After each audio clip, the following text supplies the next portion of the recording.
नमस्कार दोस्तों, आशा करता हूँ आप सब बहुत अच्छे होंगे।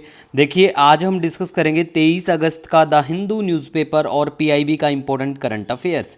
देखो, पीआईबी जो है प्रेस इन्फॉर्मेशन ब्यूरो, भारत सरकार की सरकारी वेबसाइट। सरकार दिन भर जो भी कुछ करती है वो यहाँ पब्लिश करती है और हम आपके लिए बेहतरीन करंट अफेयर लेके आते हैं।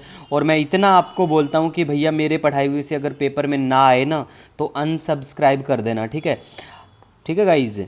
और देखो, हमारा जो पीडीएफ है ना वो फ्री ऑफ कॉस्ट आपको हमारा Telegram channel daily the Hindu notes पे अवेलेबल होता है मंथली, ठीक है गाइज। तो देखो, सबसे पहले आज बात करेंगे राष्ट्रीय विज्ञान पुरस्कार 2024 के बारे में।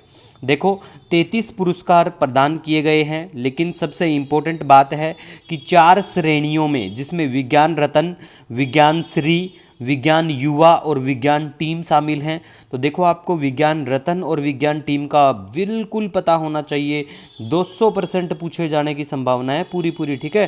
क्योंकि देखो, ये वेरी वेरी इंपॉर्टेंट बन जाता है और रिसेंटली 5-6 दिन पहले भी ये चर्चा में थे, तब भी हमने डिस्कस किए थे।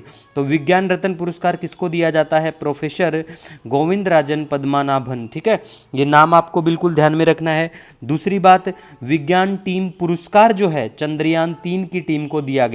अब आपके लिए एक छोटा सा काम है, अगर आप किसी भी राज्य के पीसीएस एग्जाम की तैयारी करते हो तो देखो, चंद्रयान 3 जो है ना वो जब लॉन्च किया गया था तो लॉन्च डेट क्या थी, तो आपको लॉन्च डेट बतानी है। और चंद्रमा की जो सतह पे पहुंचने की जो डेट है लैंडिंग की, वो डेट आपको बतानी है, ठीक है। दूसरा, कमेंट सेक्शन में ज़रूर बताना है आपको कि जो हमारा स्पेस डे है वो हम कब सेलिब्रेट करते हैं, ठीक है गाइस।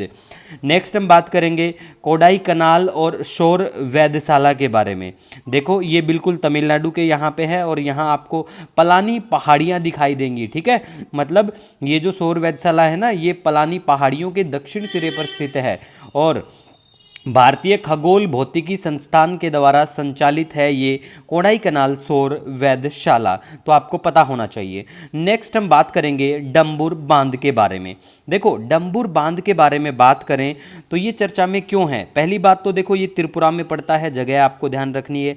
दूसरी बात, ये चर्चा में क्यों है? देखो, चर्चा में ये इसीलिए है क्योंकि बांग्लादेश ने कहा है कि बांग्लादेश में जो बाढ़ आई है वो इस डैम की वजह से आई है, ठीक है। देखो, अपना ख्याल रखना चाहिए, दूसरों में झांकना नहीं चाहिए। अब क्या सिचुएशन है, भारत सरकार ने तो साफ कर दिया है कि डैम की वजह से नहीं आई है, ठीक है। तुम्हारे वहाँ पे उपद्रवी ड्रामा चला हुआ है, उसकी वजह से आ गई होगी। लेकिन हमारे लिए काम की चीज़ सिर्फ ये बनती है कि ये डम्बुर बांध कौन से राज्य में है, ठीक है। तो ये त्रिपुरा में पड़ता है। नेक्स्ट हम बात करेंगे लोकायुक्त के बारे में। देखो, लोकपाल और लोकायुक्त दोनों इंपॉर्टेंट है। सबसे इंपॉर्टेंट क्या है? सबसे इंपॉर्टेंट वो एक्ट है जब इसको बनाया जाता है, लेके आया जाता है। ये वेरी वेरी इंपॉर्टेंट है। लोकायुक्त की नियुक्ति राज्यपाल के द्वारा होती है। कमेंट सेक्शन में बताना अब लोकपाल जो केंद्र के लिए होता है और लोकायुक्त जो राज्य के लिए होता है। तो लोकायुक्त की नियुक्ति तो राज्यपाल करता है, तो केंद्र में लोकपाल की नियुक्ति कौन करता है? कमेंट सेक्शन में जरूर बताना, ठीक है गाइस।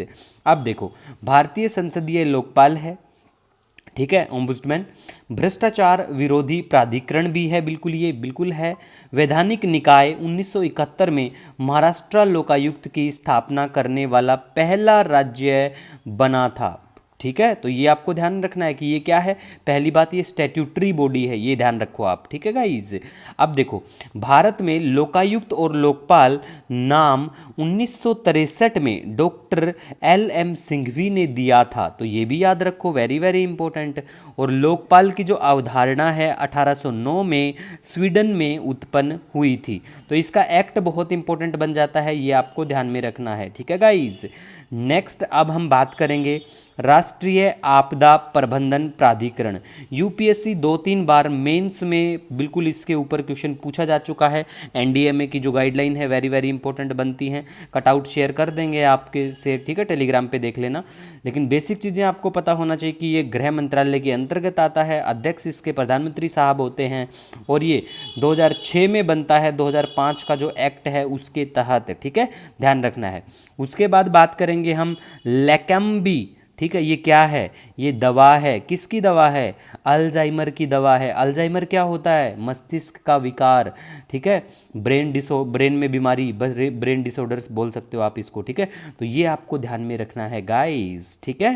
तो कई बार ऐसा होता है, देखो, जो फेमस बीमारियां होती हैं और उनके फेमस इन द सेंस कि जो वर्ल्ड वाइड फैल चुकी है, जैसे अभी के लिए बात करें, देखो HIV पूरा वर्ल्ड जानता है, कोविड को पूरा वर्ल्ड इससे रूबरू है बिल्कुल, ठीक है। एमपोक्स जो है उससे भी वर्ल्ड रूबरू हो रहा है धीरे धीरे, ठीक है। H1N1 काफ़ी भारत में फैलता है, ठीक है गाइज। तो और कैंसर है वर्ल्ड वाइड पॉपुलर है, ठीक है।